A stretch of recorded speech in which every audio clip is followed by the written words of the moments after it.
Muscat വിമാനത്താവളത്തിൽ കൂടുതൽ കുടുങ്ങി മലയാളികൾ ഉൾപ്പെടെയുള്ള യാത്രക്കാർ ദുബായിൽ നിന്ന് മസ്കറ്റിലെത്തി മറ്റു വിമാനങ്ങളിൽ വിവിധ സ്ഥലത്തേക്ക് പോകേണ്ടവരാണ് കുടുങ്ങിയത്. മസ്കറ്റിൽ നിന്നുള്ള വിമാനം വൈകിയതാണ് കാരണം. എയർലൈൻസ് അധികൃതർ കൃത്യമായ മറുപടി നൽകുന്നില്ലെന്ന് യാത്രക്കാർ 24-നോട് പറഞ്ഞു. ഞങ്ങൾ മസ്കറ്റിലാണ് കുടുങ്ങിക്കിടത്തിയിരിക്കുന്നത്.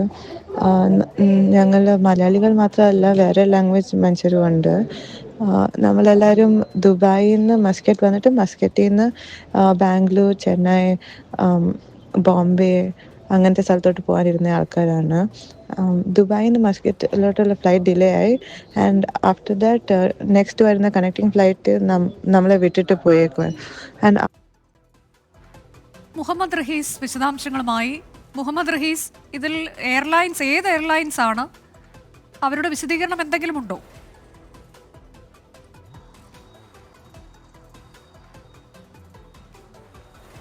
അനുജ, ഈ മലയാളികൾ ഉൾപ്പെടെ വിമാനത്താവളത്തിൽ കുടുങ്ങിയ സംഭവത്തിൽ ഏറ്റവും പ്രതിഷേധകരമായ കാര്യം എന്തെന്നാൽ ഈ എയർലൈൻസിന്റെ ഭാഗത്തു നിന്നും ഇതുവരെ കൃത്യമായിട്ടുള്ളൊരു വിശദീകരണം അല്ലെങ്കിൽ ഒരു ഉറപ്പ് യാത്രക്കാർക്ക് ലഭിക്കുന്നില്ല എന്നുള്ളതാണ്. സലാം എയർലൈൻസിന്റെ വിമാനത്തിലാണ് മസ്കറ്റിലേക്ക് എത്തിയത്. അതായത് ദുബായിൽ നിന്ന് മസ്കറ്റിലെത്തി, മസ്കറ്റിൽ നിന്ന് പിന്നീട് കണക്ഷൻ ഫ്ലൈറ്റ് വഴി ബംഗളൂരുവിലേക്കും ഒപ്പം തന്നെ ചെന്നൈയിലേക്കും എത്തേണ്ട മലയാളികൾ ഉൾപ്പെടെയാണ് ഈ സംഘത്തിൽ ഉള്ളത്.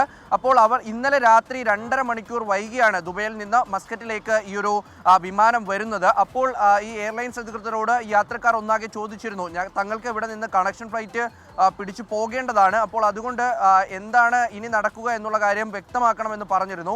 അപ്പോൾ ഓരോ വിമാനങ്ങളും അവിടെ വെയിറ്റ് ചെയ്യുമെന്നുള്ള വിചിത്രമായിട്ടുള്ളൊരു മറുപടിയാണ് ഈ പറയുന്ന എയർലൈൻസിന്റെ ഭാഗത്തു നിന്നും യാത്രക്കാർക്കുണ്ടായത്. അപ്പോൾ തിരിച്ച് എയർലൈൻസ് അവിടെ യാത്രക്കാരെ അവിടെ എത്തിക്കുന്നു.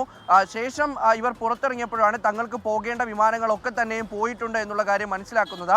പിന്നീട് ഈ പറയുന്ന ഈ സലാം എയർലൈൻസ് അധികൃതരോട് സംസാരിക്കുമ്പോൾ നിങ്ങളുടെ കാര്യത്തിൽ ഒരു തീരുമാനം എടുക്കാം, ഉടൻ തന്നെ എന്തെങ്കിലും ചെയ്യാമെന്നുള്ള മറുപടിയാണ് ലഭിക്കുന്നത്. ഓർക്കണം, ഇന്നലെ രാത്രി 11:30-ക്കും 12 മണിക്കുമൊക്കെയാണ് ഇവർ ഈ വിമാനത്താവളത്തിലേക്ക് എത്തുന്നത്. ശേഷം ഇത്ര സമയമാകുമ്പോൾ ഏതാണ്ട് 12 മണിക്കൂറായി ഇവർ ഇത്തരത്തിൽ ഈ ഒരു വിമാനത്താവളത്തിൽ കഴിയുകയാണ്.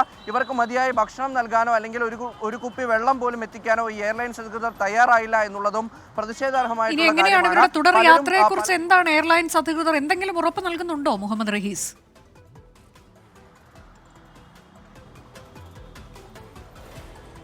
അനുജ, ഏറ്റവും ഒടുവിലായി ഇവർ പറയുന്നത് മറ്റൊരു വിമാനത്തിൽ യാത്രക്കാരെ എത്തിക്കാമെന്നാണ്. പക്ഷേ അത് എപ്പോൾ എത്തിക്കും അല്ലെങ്കിൽ ഏത് സമയത്താകും ആ വിമാനം ഉണ്ടാവുക എന്നുള്ള കാര്യത്തിൽ ഇവർക്ക് കൃത്യമായി ഒരു ഉറപ്പുമില്ല. കഴിഞ്ഞ കുറേ സമയങ്ങളായി ഇവർ ഈ ലോഞ്ചിൽ തന്നെയായിരുന്നു ഉണ്ടായത്. അതായത് സത്യത്തിൽ ഈ എൻട്രൻസിന് പുറത്തായിരുന്നു കുറേ നേരം ഉണ്ടായിരുന്നത്. പിന്നീട് ഇവർക്ക് അകത്തു കയറി ഭക്ഷണം കഴിക്കാം എന്നുള്ള തരത്തിലാണ് ഇവർ അകത്തേക്ക് പോയത്. നമുക്കിവർ അയച്ചു തന്ന ദൃശ്യങ്ങൾ അനുസരിച്ചാണെങ്കിൽ പലരും ഇപ്പോൾ ആ ലോബിയിൽ ഉൾപ്പെടെ ഇരുന്ന് ഉറങ്ങുന്ന ഒരു സാഹചര്യമാണുള്ളത്. അപ്പോൾ അത്തരത്തിൽ എയർലൈൻസിന്റെ കടുത്ത അനാസ്ഥയാണ് ഈ കാര്യത്തിൽ ഉണ്ടാകുന്നത്. മലയാളികൾ അടക്കമാണ് ഇതിനകത്തുള്ളത്. പലരും ഇപ്പോൾ പല ഫ്ലൈറ്റുകളും ബുക്ക് ചെയ്ത് തങ്ങൾക്ക് പോകാൻ കഴിയുന്നിടത്തേക്ക് പോകുന്നുണ്ട്. പക്ഷേ ഇപ്പോഴും കുടുംബക്കാരെ വിളിക്കാൻ കഴിയാതെ അല്ലെങ്കിൽ കയ്യിൽ പൈസ ഇല്ലാതെ അവിടെ കുടുങ്ങിപ്പോയിട്ടുള്ള കുറേ പേരുണ്ട്. അത്തരത്തിൽ ഒരാളാണ് നമ്മളുമായി സംസാരിച്ചത്. അവരോട് സംസാരിക്കുമ്പോൾ അവരുടെ കൃത്യമായിട്ടുള്ള വിഷമം മനസ്സിലാകുന്നുണ്ട്. കഴിഞ്ഞ കുറേ മണിക്കൂറുകളായി ഭക്ഷണമില്ലാതെ, വെള്ളമില്ലാതെ, എയർലൈൻസ് അധികൃതരുടെ അനാസ്ഥ മൂലമാണ് ഇവരവിടെ ഉള്ളത്. എവിടെ കംപ്ലൈൻറ്റ് പറയണമെന്ന് പോലും അറിയാതെ, പരാതി ഉന്നയിക്കാനാകാതെയാണ് ഇവർ അവിടെ ഉള്ളത്. ഈ പറയുന്ന ഈ വിമാനത്താവള അധികൃതരോട് ഇവർ സംസാരിച്ചിരുന്നു. പക്ഷേ അവർക്ക് ഇക്കാര്യത്തിൽ ഒന്നും ചെയ്യാൻ കഴിയില്ല എന്നാണ് പറയുന്നത്.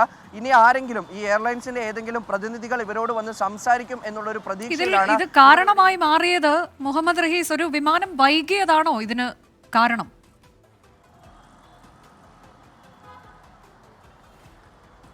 അതെ, തീർച്ചയായിട്ടും വിമാനം വൈകിയതാണ് ഇതിന് കാരണം മസ്കറ്റ് വിമാനത്താവളത്തിലാണ് ഇവർ കുടുങ്ങിയിരിക്കുന്നത്. ദുബായിൽ നിന്ന് മസ്കറ്റിലെത്തി ശേഷം ചെന്നൈയിലേക്കും ബംഗളൂരുവിലുമൊക്കെ പോകാൻ വേണ്ടിയിട്ടുള്ള യാത്രക്കാരായിരുന്നു ഇതിലുണ്ടായിരുന്നത്. അപ്പോൾ ഇവർ വിമാനത്തിൽ കയറുമ്പോൾ തന്നെ ഏതാണ്ട് 2.5 മണിക്കൂറിലധികം ഈ പറയുന്ന സലാം എയർലൈൻസിന്റെ വിമാനം ദുബായിൽ നിന്ന് എടുക്കാൻ വൈകിയിരുന്നു. അപ്പോൾ മസ്കറ്റിലെത്താനും സ്വാഭാവികമായിട്ടും ആ ഒരു ഡിലേ ഉണ്ടാകും. അതിനുശേഷം ഈ കണക്ഷൻ ഫ്ലൈറ്റ് പലർക്കും പല സ്ഥലത്തേക്കാണ് പല കമ്പനികൾ. ആ വിമാനം വൈകി. ദുബായിൽ നിന്ന് മസ്കറ്റിലേക്ക് പുറപ്പെടേണ്ടിയിരുന്ന വിമാനം വൈകി. തുടർന്ന് മസ്കറ്റിലേക്ക് എത്തുമ്പോൾ വളരെ വൈകിയിരുന്നു. ഇപ്പോൾ 12 മണിക്കൂറിലേറെയായി. അവിടെ എന്താണ് ഇനി തുടർ യാത്ര, എങ്ങനെയായിരിക്കും എന്നുള്ളതിലൊന്നും ഒരു വ്യക്തതയും ഇല്ലാതെ ഒട്ടേറെ യാത്രക്കാർ, മലയാളികൾ ഉൾപ്പെടെയുള്ളവർ മസ്കറ്റ് വിമാനത്താവളത്തിൽ കുടുങ്ങിയിട്ടുണ്ട് എന്നുള്ളതാണ്. കൃത്യമായ മറുപടി അവർ നൽകുന്നില്ല സലാം എയർലൈൻസ്. ഇതാണ് യാത്രക്കാരി ഞങ്ങളുടെ പ്രതിനിധി മുഹമ്മദ് റഹീസിനെ അറിയിച്ചത്.